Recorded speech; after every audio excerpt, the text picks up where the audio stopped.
रामकृष्ण हरी मंडळी, कसे आज सगळे मजेत ना? मजेतच राहा. नवीन फोन घेतलाय तर क्लिअरिटी बघा किती छान येते ना. मी पण खुश आहे. थोबडं पण किती छान येतंय ना. निघाले होते स्टेशनला कारण माझी छोटी बहीण येणार होती. ती बोलली पहिली मी घरी येते, पण आता काही ती येत नाहीये. मला बोलली ताई तू स्टेशनला ये, पण मला माहिती होतं माझा खिसा रिकामी आहे कारण काल फोन घेतला होता.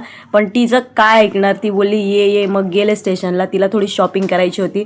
मस्त दुकानांमध्ये गेले. बॅग इतकी आवडली होती ना, पण त्याचे रेट 1000, 1500, 2000 आणि घरात बसून 1,500-2 हजाराच्या बॅगा वापरायच्या म्हटल्यावर पोटात गोळा येतो मित्रांनो. त्याच्यामुळे आहे ती बॅग खूप छान आहे. 200 रुपयाची बॅग पण तीच खूप छान वाटते. 1,500-2 हजाराची बॅग घेऊन जायचंय कुठे? आणि मेकअपचे काळे निळे पिवळे डब्बे पुढे पडले होते, पण ते काय आपण लावत नाही. आपल्याला माहीत नाही ते कसं लावायचंय, त्याच्यामुळे आपण काय हात लावला नाही. 1-2 10-10 रुपयाचे क्लिप घेतले आणि निघाले पुढे. माझी बहीण आणि मी स्टेशनला थोडी शॉपिंग केली. तिने ड्रेस वगैरे घ्यायचं होतं आणि मेकअपचं थोडं सामान घ्यायचं होतं. आता ती तर जाते कामाला आणि मी घरीच असते, त्याच्यामुळे काही घेतलं नाही. बघा दुकानं तर अशी भरलेली असतात ना, माणसाला जे नाही घ्यायचं आहे ना ते पण जबरदस्ती घ्यायला लावतात. बघा शेड इतके छान छान होते.